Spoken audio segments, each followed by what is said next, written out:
out the box, Glaze. Knock him out the box, knock him out the box, Glaze. Knock him out the box, knock him out the box, Glaze. Knock him out the box, knock him out the box, Glaze. Knock him out the box. Who you know more realer? Stories with more thriller. Spit real facts, who you know more chiller? Knock him out the box, Glaze. Knock him out the box, knock him out the box, Glaze. Knock him out the box. Once upon a time, not long ago, in the streets of Brooklyn, Glaze had him shookin'. If he liked what you had, got took it. Give me gangsta moves, ran with some gangsta dudes. You know I'm Brooklyn dude, straight take you fool. Me get that real 50 Cent, fat cat, pep. Had blocks on live, BGG, the movement.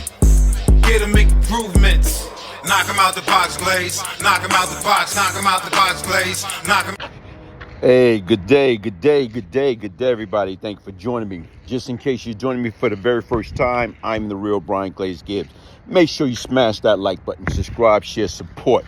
I was once the problem. Now what I'm seeking to do is right my wrong and become part of the solution, man. Hey, listen, I did a live yesterday about Sheff G. Sheff G is incarcerated in Marcy Correctional Facility, upstate New York. And that's the same facility that Robert Brooks was beaten down by some correction officer. So when you sit back and you think about right now, is this man got a legit concern? Because once again, you know what? His safety, his life, you know what I'm saying, right now is in jeopardy. Okay, so let's get straight to it, man. Sheff G is saying the officer at Marcy are harassing him, mishandling him, and abusing their authority. When someone behind the wall speak out, they are risking retaliation. They don't speak unless something is really going on. In prison, you don't have the power. You don't have protection. So for Sheff G to send this message out, that tell you the situation is already out of control. And like I try to explain to folks, listen, man, those folks up there, those hillbillies, those country bumpkins, you know what? They see this man right now is getting visit every damn day. And you know what? They despise that. When you got people coming up into your neighborhood, your area, driving fancy cars, driving, you know what I'm saying, fancy truck, are being dropped off by Uber, guess what? And they looking good, you know, got their hair done, you know, wearing, like, you know what I'm saying, right now, the latest designer clothes. These hillbillies, they hate that. You're a criminal. You don't deserve this. I'm a hard-working, tax-paying citizen. So how in the hell right now you're going to come up here, you know, doing your thing, and right now we up here, we barely living. So you got to remember, people, here it is right now is these folks despise that man, and especially if he getting visit every visiting day. They don't like nothing like that. They want him, you know what, assigned to working in the cafeteria, working in the laundry room, working as a porter, not sitting down in the visiting room like he's not doing time. So like I told you right now, Sheff G to me right now got a legit concern, because once again, we saw it. About a couple years ago, we saw how they beat up Robert Brooks. Okay, let's keep it 100. Marcy Correctional Facility has a long history of abuse. The bigger case, Robert L. Brooks Sr., he was handcuffed, restrained, and still beaten to death by the correction officer. There's video guard punching him, choking him, twisting his neck, dragging him like an animal, then trying to cover it up. One officer was convicted of the murder. The culture inside that prison has been toxic for years. So if you got loved ones that's up there, they're at risk. They're at risk. So once again, especially, Sheff is kind of thick. You know, he seemed like he's in the best shape of his life. So if they beefing with him, guess what? They don't like that. So automatically, whatever they need to do to tame him, like he say, they took him outside. All right? You talking about the degree out there, like 20-something degrees. They took all his clothes. So if he out there with just a damn T-shirt and his boxers on and handcuffed, he's freezing cold. So he said they took him out there for a couple of damn hours and left him out there. And then not only that, right now is what they doing is they taking away his rights. You don't have much right as it is.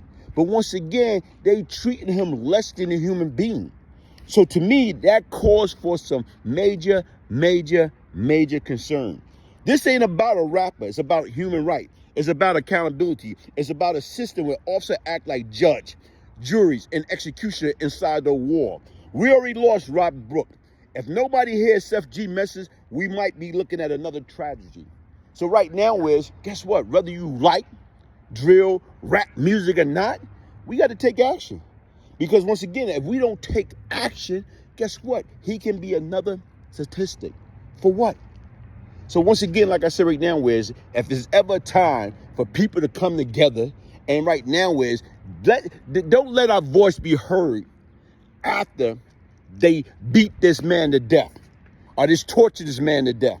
Don't let our voice be heard after. Let our voice be heard now. So once again, right now, listen, folks, I'm going to put the number in the description box, who y'all need to call. And right now is, let's take action. This guy could be my son, your grandson, your nephew, your brother, your father. So once again, right now is, we are in control to take this matter into our own hand and fix it before it get totally out of hand and lead to that man's death. Hey, listen, hit the like button, subscribe, share, support. I'm the real Glaze Gibbs. If I can change, anybody could change. One love. A notorious cocaine crack enterprise in the city, that being Howard Happy Mason and Lorenzo Fat Cat Nichols. NYPD rookie police officer was murdered, executioner style. And as I'm listening to that, I'm like, whoa. You actually dealt with Brian Glaze, huh? I dealt with him years ago, back in the 80s, early 90s. I was where he was arrested by my partner back in those days for several murders himself. Not bad. I was given to me by a police officer in New York called Matt Byrne, whose son was gunned down by these drug dealers up there in New York City. Glaze was probably within the top 10 people in the city, but I'm going to say that he was probably one of the top 2 or 3 in Brooklyn.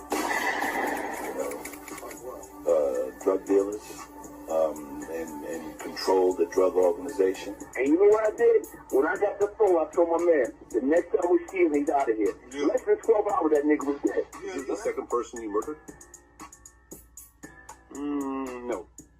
Because, like, right now, if you're going by the timeline, by that time, there's a few more before him. You know, I heard so many good things about you. What I really like is, I know you're a tough guy. And I've known that for quite a while. And you changed your life, and you're coming around, and you're right. We're from New York. We're New Yorkers. No matter what color you are, no matter what religion you are, no matter what you are.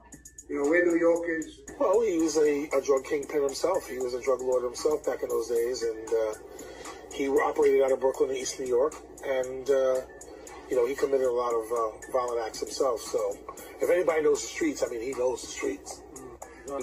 Tottenham. Yeah, you gotta worry about them guys.